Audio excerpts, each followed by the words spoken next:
Morning everybody. So today's video is just going to be about winter tips for when it's dark and you have minimum amount of time when you to get things done, but obviously the dark also makes it more tricky. It's raining this morning, so a couple of the things which are about icy I will mention, but I won't be able to show you today because it's not icy this morning, it's just raining. So the first thing really I think that I try to do is fill lots of hay nets. Actually it's Saturday this morning, so there aren't any left in there. But when I get here in the morning, as soon as I've fed the horses, I have to put the steamer on for Basil because it needs a certain amount of time for the hay to steam, and obviously I have to turn it off before I go to work. So I always have the hay nets filled and in the container the night before. Obviously on a Saturday I have more time, so it doesn't matter so much, but every day the hay nets go in there the night before, so that all I have to do is attach the steaming section to the box in the morning. I actually do fill it with water in the morning because I think if it sits with water in it too much, the hard water builds up the lime scale. So I do actually still have to fill it every morning. I would rather have it filled the night before, but you do what you can. So that's the first thing I do in the morning, is fill that with water, switch it on, and it's done. And as you know, I have, if you watch my vlogs, I actually have alarms set on my phone, so I know when to turn it, what time to turn it on, so that it steams long enough, and it fits in with my routine for turning it off in the mornings before I go to work. Then I don't have to keep looking at my watch while I'm skipping out. I just know when it's gonna. I just know when the alarm goes off, I have to switch it on or off, whichever. Here's Tommy. Here, Tom. Oh, choose Basil.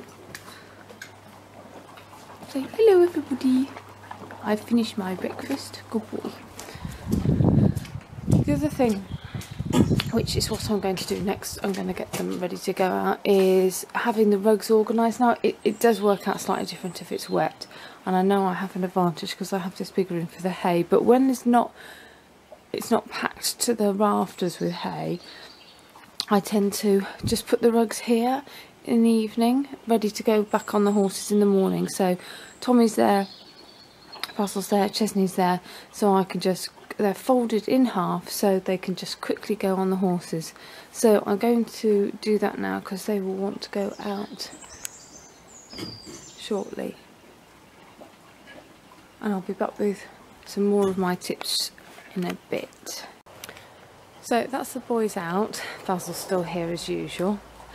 So the other sort of things I would say are deep litter in the week. It's much easier if you're not on straw, I know, but I find I just skip out in the week, and then at the weekend, usually on a Saturday, I clear the stables out of all wet shavings. And obviously it makes it much quicker in the week. It makes it a little bit longer at the weekend, but I used to, when I was at school, I used to do like a termly weekly deep litter, so I just used to clear the stables out every half term, and it took a lot longer. Now that I have a lot less holidays, the time is more precious, so I don't like to spend a whole day mucking out the stable now every holiday. So as I say, I do it on a weekly basis, which works just as well, I think, really. It doesn't take quite as long, obviously, in the morning on a Saturday as it would if I left it for 6 weeks. Deep litter, just a weekly basis. They stay pretty clean. The top layer is still dry by the end of the week, and the horses seem perfectly happy with that. I haven't had any foot problems or anything, so that's what I do to save me time in the week as well before I go to work. The other thing I think is to get organised. I've got the kettle on to clean out the bowls, that's what the noise is to get organised. So have all your head collars with their relevant lead rope attached and hung up. I know they look very smart when they're rolled into these but it's not practical on a day-to-day basis to have your lead ropes hung up like that because they take too long. So in the morning I can just grab a head collar. They all have their set pegs in order of their stables, which may be a bit sad, but I know where they are. So we've got Basil's, Tommy's and Chesney's up here. I've got a few towels hanging around because it's been, because as I say, it's damp, and drying them off. So that I find having those hung up there is really useful. All the rugs I'm not using tend to be tidied away, so these are their thinner rugs, are all tidied, indoor rugs are tidied away in here. That's Basil's rug he's wearing at the moment, so it's just draped over there. I know that if you keep your horse at a livery yard and maybe you've got an American barn, a lot of places have racks outside the stables that you can put your rugs on and all, and you can have your trunks and stuff outside. So that's really useful. Obviously everything's just right there, but for me here, obviously, and I say obviously a lot, I did notice that last week, so I apologise. The rain could get to it if I hung stuff outside the door, so that's why I don't do that. Also having here and their lighter weight outdoor rugs down here. They could more could go there, to be honest. I put the winter ones up there in the summer, but I haven't put these down. I did put a lot of them up there, but then suddenly it went really warm and I needed them again. So that was quite annoying. I have all my tools organised over here. So being organised is definitely saves time, you know, so you know where everything is. You can just lay your hand on it in a second, and yeah, that makes a huge difference. So I'm going to crack on with the mucking out now, and I will be back in a little while with a couple more tips. Chesney's having a drink, and Basil and Tommy are half asleep, I think.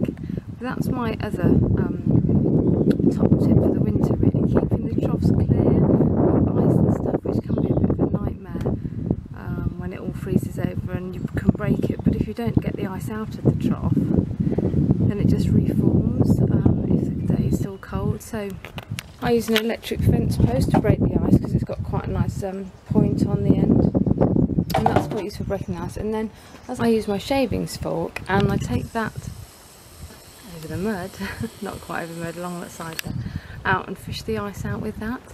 But I don't use my shavings fork, so obviously it's not dirty, so I feel that that's okay.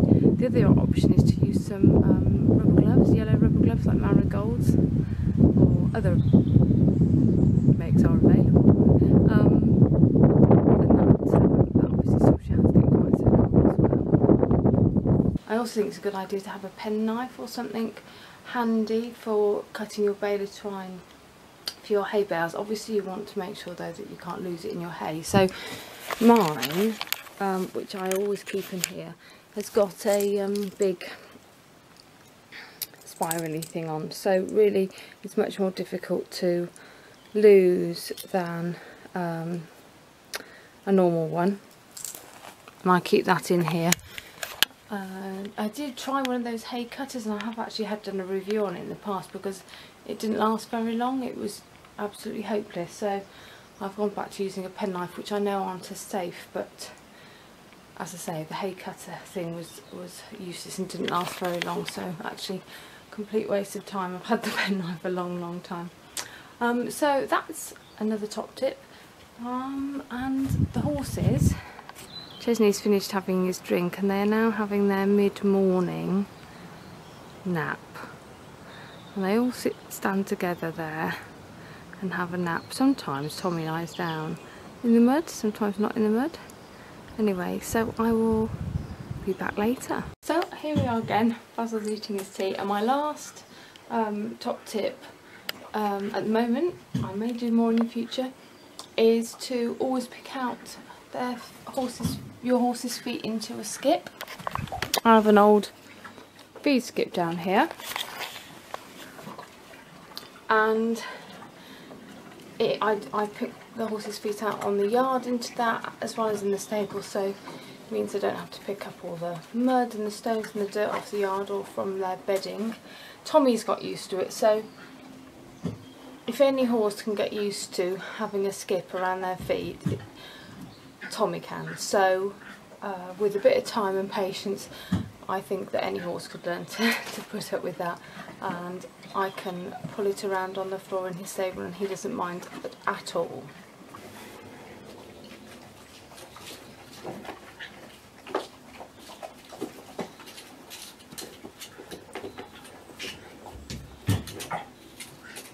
Good boy.